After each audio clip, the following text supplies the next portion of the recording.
Welcome back to the channel. In today's video we are moving on to the next episode in my category breakdown series, and in today's video we are taking a look at Best Supporting Actress. Now if you're new to this series, this video is going to be in a playlist with all of the other episodes so far this season, but basically all it is we're just taking a look at every single individual category at the upcoming Academy Awards and breaking the category down where we talk about each of the 5 films that are nominated, or in this case the 5 actresses that are nominated, and then we take a look at their previous history, the previous Oscar nominations, other films that they've been in, just talk about their performance in the film, and then at the end I'm going to give you my personal rank of each of these actresses, and then my prediction for how likely it is that I think they win the Academy Award on March 15th. Without further ado, let's take a look at the nominees. Elle Fanning in Sentimental Value. But not here. Yeah. This is a very long time ago. No. She used that. This is Elle Fanning's first Oscar nomination. She is known for her role in The Great, as well as her film roles in A Complete Unknown and Maleficent. Elle Fanning was nominated for Best Supporting Actress at the Critics' Choice Awards and the Golden Globe Awards. Now, Elle Fanning was another one of those that was kind of a bit of a surprise to me on Oscar nomination morning that she was able to hang in there, because she was moving pretty good at the beginning. She got the Critics' Choice Awards and she got the Golden Globe Award nominations, so she got both of those, and then it kind of seemed like she was kind of falling apart, as like it seemed like a lot of the actors, as none of them were getting SAG, a couple of them, weren't, no, I guess it was just Elle was the only one that didn't get BAFTA, but it kind of seemed like maybe it was coming apart, and then it just seemed like, okay, well, if there's going to be a supporting actress here, it's going to be Inga, it's not going to be Elle, and then Elle finds a way to still get in, and so it was really fun. It's a great nomination for her because is she, I'd have to think, is she the youngest? Yeah, she's got to be the youngest acting nominee, right, between all 4 categories. It's like her and Jacob Elordi are the 2, and I think she's younger, right? So, I mean, she's the youngest actress out of all of the nominees, but she is still so experienced. She's been acting for as long, if not longer, than probably some of these other people in the acting category. So it's a great nomination for her. It's this moment that I'm glad that she gets to have. As far as the performance goes, I do think that she's good in the film, right? But she kind of has a couple things going against her, where one, she doesn't necessarily have the most screen time, and she does have a couple scenes here and there where she is kind of making the most of, a limited screen time. But the other thing is, I think she's pretty clearly kind of like 4th in the pecking order in her own film in terms of like great performances being given. And so I do think that there are, a couple things in terms of like her potentially winning or her really kind of standing out in the field, but I do like her performance. I like all the acting in this film. She gets the fun thing in this film where the other 3 that are nominated across the multiple two other categories is that they're all related, they're all family, they have this connection with each other, and it seems like, and they're doing a pretty good job of, like, you can tell that that's a family, those other 3. Elle Fanning's the one kind of coming in that is, again, essentially the person who is trying to understand this situation, trying to understand the dynamic, trying to understand what her role is in potentially, Stellan Skarsgård's film that he's directing, how her role kind of ties into this family history. Like, she's the one that is kind of more inquisitive and learning about everything that's going on, where everyone else is kind of just like understands this is the situation, and maybe they're a little bit more reactionary to her kind of coming in and being a part of this moment in the life of this family. So I do think that she kind of gets a couple of these moments where there's the one scene in particular where she's talking to Stellan, and I don't want to exactly say what's happening, but they're talking about the film and her doubts and whether she's gonna be good for the film or not. And it's a very kind of, I mean, a lot of the film, a lot of the acting is rather reserved, but in this scene in particular, Stellan is very kind of quiet and very reserved and just kind of letting Elle's character kind of state her feelings and state what she's thinking, and I do think it's this very beautiful moment. And then she obviously has the scene with Renata Reinsve that's very beautiful too, and it's kind of the same thing, her expressing doubts and expressing that she doesn't know exactly what's going on with Renata, and so she does get these moments where she is putting on this great acting.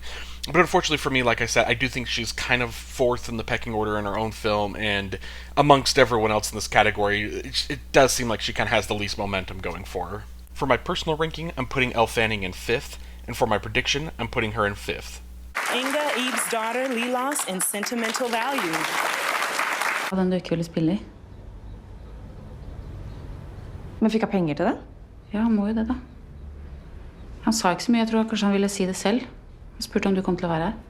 This is Inga Ipsdottir Lillias' first Oscar nomination. She is known for her roles in A Beautiful Life, The Last King, and Betrayed. Inga Ipsdottir Lillias was nominated for Best Supporting Actress at the BAFTAs, the Critics' Choice Awards, and the Golden Globe Awards. And then we immediately followed up with Inga Ipsdottir Lillias, who, in a weird way, like, because, I mean, it's just one of those where the film is so focused on Renata Reinsve and Stellan Skarsgård, like, they're your more main characters, and then you get Inga Ipsdottir Lillias, who definitely does have some moments and has these very touching. She has the scene toward the end of the film with Renata Reinsve that is just beautiful. She does get a lot of those moments, but again, I think that she's maybe a step above Elle Fanning in terms of like the pecking order of like big performance and big roles or whatever in the film, but she does feel like she is just, you know, kind of barely above. But, like I just said, the big thing that she has going for her is her scenes. As much as Elle Fanning has these nice scenes and these beautiful moments, these one-on-one conversations, I think what Renata Reinsve does is she kind of has the same thing, but her scenes carry so much more of an emotional impact to me. They're very emotional, very beautiful. I mean, I talk about the scene with Renata at the end of the film, but she also has the scene with Stellan, where she's talking to him about not wanting her son to be in the film, not to pursue the career of acting, like, or just film like everyone else in the family had. And so I think that's a very emotional scene, and that's the scene where this film doesn't really have it's a drama that's not full of like yelling at each other constantly, and so it feels like this is a scene where it's like this is the closest it gets to, you know, yelling at someone, but it's not really yelling. It's just very firm. It's very strong and understand, like, this is my stance, I'm telling this to you, like, this is a boundary we're setting. And I do think she's really great in that scene. She's also really great to me, like, in the beginning of the film, some other scenes with Renata Reinsve where she's just the fun sister, she's laughing, having a good time, like, they're joking around, like, you can tell that she has great chemistry with everyone that she is alongside the film, even, I mean, mainly I was going to say Stellan and Renata, but she also has, I think, I'm trying to remember off the top of my head, I think just like the one scene with Elle Fanning, and it's not like the best chemistry, like in the sense of what you would have with the others, but for what their characters are to each other and like the moment that they kind of share, the awkwardness of like their one scene, really, like, it's just a whole lot of fun. She does a whole lot in this performance that I think out of everything in this category, she's the one that moved me the most. She has some of the most beautiful lines and like the most beautiful kind of line deliveries, the moments in the film that, to me, it just kind of elevated her to basically being my favorite performance in the category. For my personal rank, I'm putting Inga Ipsdottir Lillias in first, and for my prediction, I'm putting her in fourth. Amy Madigan in Weapons. I hate to say it, but his parents have been feeling unwell as of late, and I'm staying with them to help take care of Alex. Oh, so that's serious. Oh, no, it's not serious. Nothing terminal. It's just a touch of consumption. This is Amy Madigan's second Oscar nomination. She was nominated for Best Supporting Actress for Twice in a Lifetime in 1986. Amy Madigan won for Best Supporting Actress at the Actors Awards and the Critics' Choice Awards. She is also nominated at the Golden Globe Awards. And it's fun how this category kind of laid out, because obviously it's just alphabetical is the order that we're going in. So it's kind of interesting that the two that don't really have much of a chance winning the category were first alphabetically, and now we get the fun starts from here down. This is a category, I haven't said it yet, but this is a category that is so up in the air, and I think any of these next three could win. And it is just fascinating really looking at this, because in terms of, we'll get to her actual performance in a second, but I first wanted to, just because this is where my brain is, I want to start with like chances of winning, because you look at it and it's, okay, so Amy Madigan has 2 awards, Wunmi Mosaku has 1, Teyana Taylor has 1 of the 4 major precursors. So you're like, okay, well, maybe that's a point in the favor of Amy Madigan. But then you look at it, and Amy Madigan, sure, she has 2, you know, the Critics' Choice Award, which maybe, you know, you can, however much stock you want to put into that one, you can, but she has the actor, so that is, like, very big. Like, that is a big precursor, one of the 2 main ones. The issue is the other main precursor for acting is the BAFTA, and she didn't get nominated. And so it's so fascinating to me to kind of see, when you're just trying to look it up like that, just try and find who's the favorite in this category. It's so hard for me. But talking about her actual performance, this is, to me, also a very fascinating discussion, because as soon as I saw Weapons, my Letterboxd review, as soon as I came out of the theater, was like, Amy Madigan, come get your Oscar. And it was kind of funny because it was like, I love her performance, I loved her in the film, but I kind of was like putting it out there as like a, not like as a funny review or anything, but just kind of like not thinking it was real, not thinking that was going to happen. And then she just kind of stayed in the race and was in conversation for being nominated and gets the nomination. And then at every turn, I kind of have been not predicting her to win anything, and she's won a couple. And it's this weird thing where in my head, I kind of was like, made this joke of like, oh yeah, like she's gonna win the Oscar, like way back in August. Is that when this film came out? Like forever ago. And then ever since that, I've been like doubting it because it just doesn't feel real to me. This doesn't feel like this is the performance. It doesn't feel like this is horror as a genre itself. Like there are so many amazing horror performances that have been, kind of just ignored or not taken seriously. For this to be the one to latch on is cool because, again, it is a great award. It just seems kind of surreal, and it seems like this thing that I just can't quite fully believe, even when we're at the 1 yard line and it seems like she's in great chance of winning. I still just have a hard time seeing it.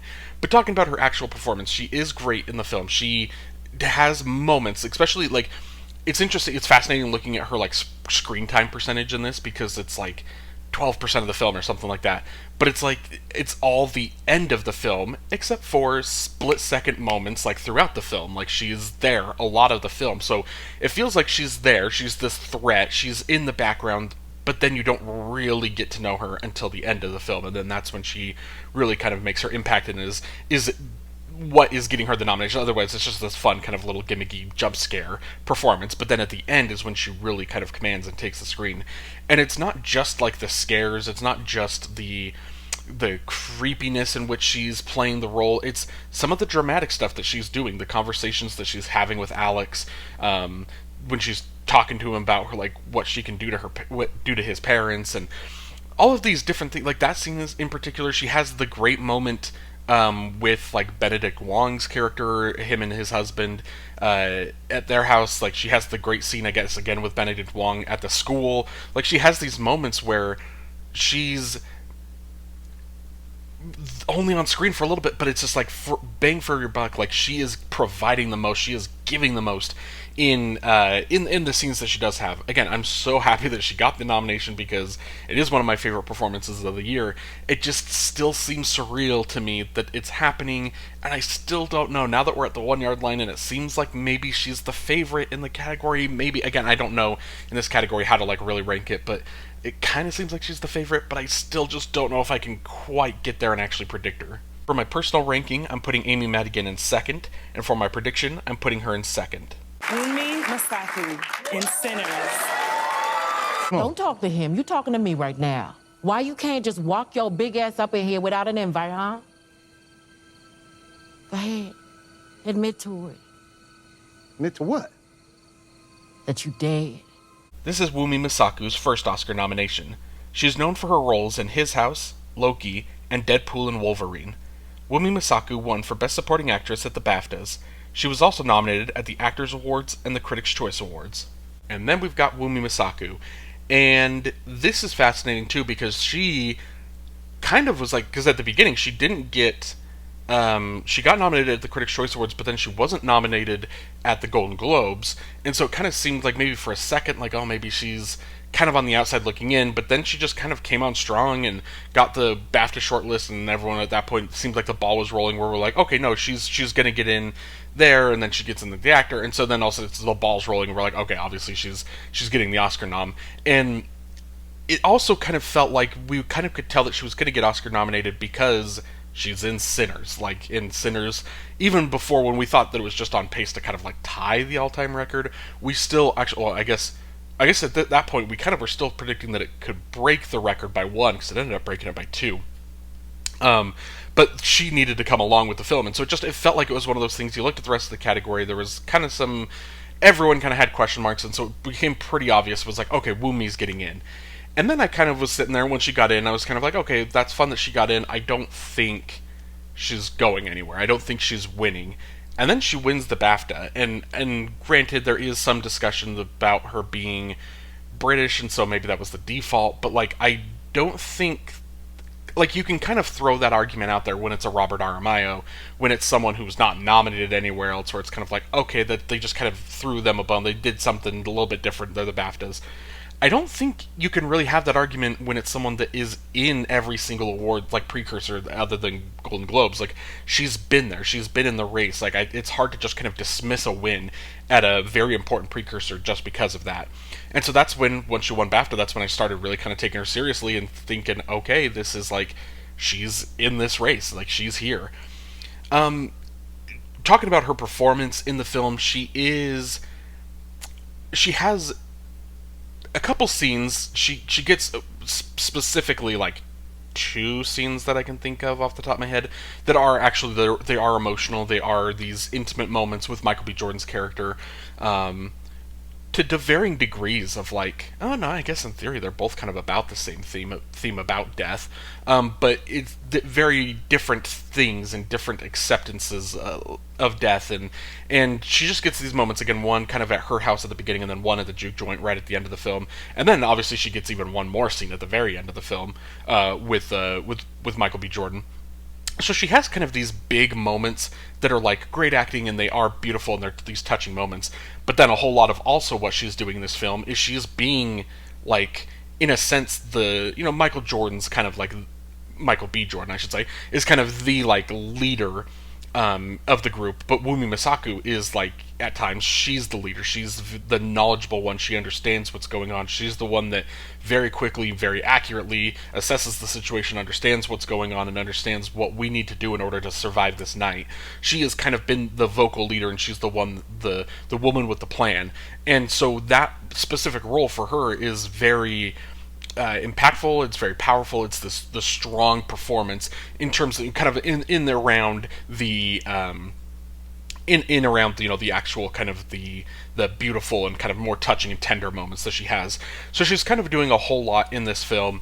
This also, to me, is one of those when we're looking at in terms of, like, predictions, and to me it seems crazy to think that Sinners as a film might not win an acting Oscar, because it won SAG Ensemble, she's won again at BAFTA, Michael B. Jordan's won at the actors, and so it's like, it feels like, it seems crazy to me that the film doesn't come away with one, and so that's part of the reason that I'm really strongly considering her in the category. And I don't know, it's one of those that for me it seems crazy from where we were a couple weeks ago in the precursor race to now all of a sudden her being in strong contention. But I just kind of am getting a gut feeling about this. For my personal rank, I'm putting Wumi Masaku in 4th, and for my prediction, I am predicting her to win. And Tiana Taylor in 1 battle. I want you to create a show, Pat. Okay? This is an announcement on a motherfucking revolution. Make it good. Make it bright. Impress me. This is Teyana Taylor's first Oscar nomination. She is known for 1001, The Rip, and Straw. Teyana Taylor won for Best Supporting Actress at the Golden Globe Awards. She was also nominated at the Actors Awards, the BAFTAs, and the Critics' Choice Awards. And Teyana Taylor is also fascinating to talk about here at the end because of the fact that it almost seemed like beforehand she was the precursor, or the favorite at the precursors. It seemed like she was going to be maybe the runaway favorite in the category. Like, she's just the one that had, I think, the biggest narrative. She would have been at that time, because I guess, well, I guess even back then when we still thought Sean Penn was kind of the front runner too. But we still thought that maybe she could be the acting winner for the Best Picture winner. And then, there was, once Sean Penn kind of fell off, then it really kind of seemed like, okay, maybe this is just Teyana Taylor. But now they've kind of, seems like they've flipped. So if there is still an acting win for the film, it's going to go Sean Penn over Teyana. But it's just fascinating to see the kind of the journey that she specifically has been on in this category of flipping around between the favorite to kind of falling behind, and in my head I've always just kind of viewed her, even at every single award body that she's lost, I've kind of viewed her as the runner-up. It feels like she's been the runner-up in every category. I mean, obviously other than the Globe, but it just kind of seems like she's right there. Like, it's so close. Like, it feels like it could be Teyana, and honestly it could still be Teyana Taylor. But for me, at the end of the day, I kind of have a hard time when I'm stacking these three and you look at Wumi Masaku with the BAFTA, and then you look at Amy Madigan, who has the SAG as well as Critics' Choice. So she's got two. Like the other three precursors have gone to those two. The more significant precursors have gone to each of the other actresses, and Teyana just has the Globe, which is maybe not the strongest like solo precursor. Like if you just have the Globe, it maybe it's not the great kind of conversion, like success rate at winning the Oscar.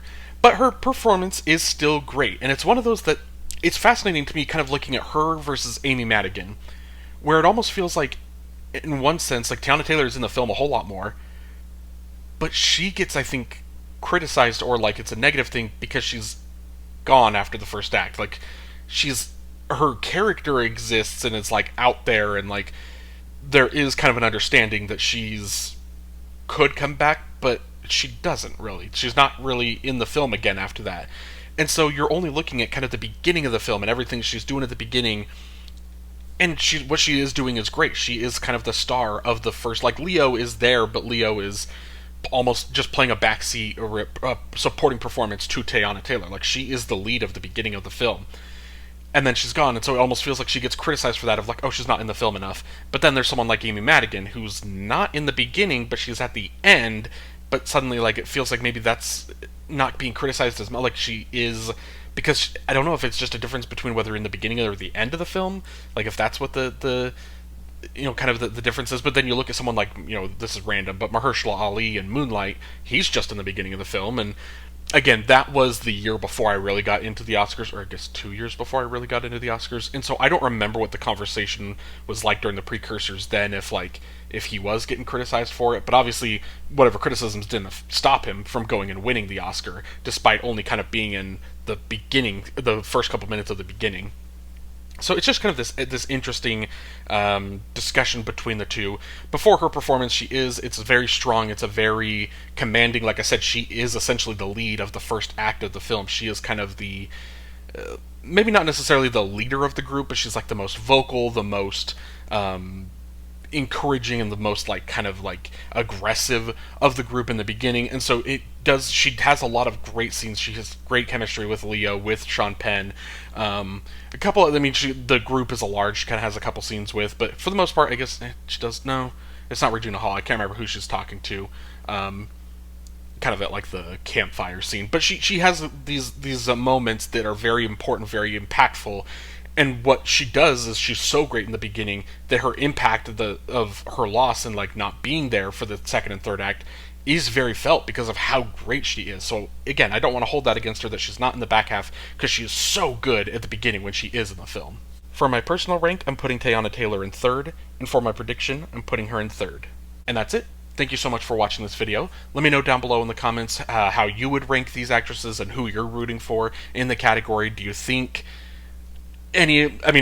basically, which of those three do you think is going to win, or are you crazy and are you predicting, you know, one of the sentimental value girls, Inga Abdadar Laleus, or Elle Fanning, if one of them could pull off monumental upset? Like, it would be crazy if either one of those win. But let me know who you're predicting down below, and if you'd like to like this video and then subscribe to the channel so you don't miss any future episodes in this series or any of the other series that I have going on my channel, I would greatly appreciate it. Thank you so much for watching. Have a great day.